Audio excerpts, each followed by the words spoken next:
ఇప్పుడు మనం నూతన సంవత్సరం ఈశ్వవసు నామ సంవత్సరం 2025 సంవత్సరం నుంచి 2026 సంవత్సరం వరకు ద్వాదశ రాశుల్లో 8వ రాశి వృశ్చిక రాశి వారి జ్యోతిష్యం భూత భవిష్యత్తు వర్ధమానం ఎలా ఉందో గ్రహబలం గృహబలం వాస్తుబలం అనుకున్న పని చేసే పనిది కార్యంది నమ్మిన పనిది చదువు విద్య ఉద్యోగం పర్సనల్ లైఫ్ కుటుంబ యోగ బలం సంతాన బలం సంసార బలం కుటుంబ బలం కళ్యాణం వారి కాని వారి కళ్యాణ బలం ఎలా ఉంది మన జానకిరామ్ని అడిగి చూద్దాం. చూడు జానకిరామ్ తలించిన కారం యోగం బలం అనుకున్న పని నమ్మిన పని జయమవుతుందా కాదా, చేసే పనులు ఎలా ఉంటుంది, ఫ్యూచర్ లైఫ్ ఎలా ఉంటుంది, అడవపడ్డ యోగం ఎలా ఉంటుంది, ధన విషయంలో ఎలా ఉంటుంది, రణ విషయంలో ఎలా ఉంటుంది. చూడు జాతక బలం తరించిన కార్యం యోగం బలం తి.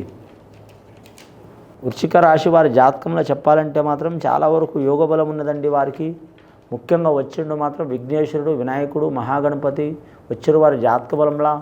అలాగే చూడాలంటే మాత్రం మహాశివుడు వచ్చిండు లింగాకారంలో మహాలింగేశ్వరుడు.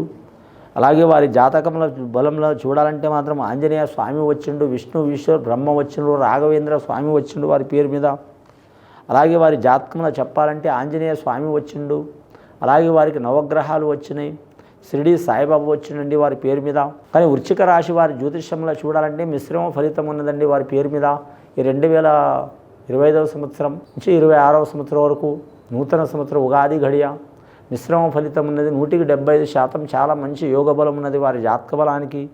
వారి పేరు మీద చూడాలంటే మాత్రం చతుర్థ పంచమ స్థానంలో శని నడుస్తుందండి. అంటే కొన్ని నెలలు మాత్రం చతుర్థ స్థానంలో శని నడిచే అవకాశం ఉంటుందండి.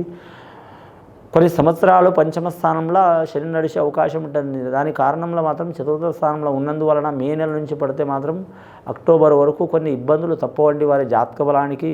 ధన విషయంలో ఆరోగ్య విషయంలో కుటుంబ విషయంలో ఇబ్బందులు తప్పవు వారికి. ఎంత ప్రయత్నించినా ఆరోగ్య సమస్యలు తప్పవండి. ఆరోగ్య సమస్యలు తప్పాలంటే వారు ఖచ్చితంగా మాత్రం వారి జాతకానికి మాత్రం ఇష్టదైవాన్ని పూజ చేయటం. రెండవది మాత్రం ఆరోగ్య ప్రదాత, ముఖ్యంగా మాత్రం ఆరోగ్య ప్రదాత ఎవరంటే మాత్రం శివుడు అండి. మానసికంగా శారీరకంగా స్ట్రాంగ్ కావాలంటే శివుడు. రెండవది వారి జాతక బలంలో చూడాలంటే మాత్రం ఆంజనేయ స్వామి. సకల భూత ప్రేత రోగాలకు దరిద్ర బాధలకు తొలగించుకోవాలంటే ఆంజనేయ స్వామి. మూడవది నవగ్రహాలు కూడా వచ్చినాయి. నవగ్రహ ఆరాధన చేయటం గ్రహాన్ని పూజ చేసినట్టు. నాలుగవది రాఘవేంద్ర స్వామి.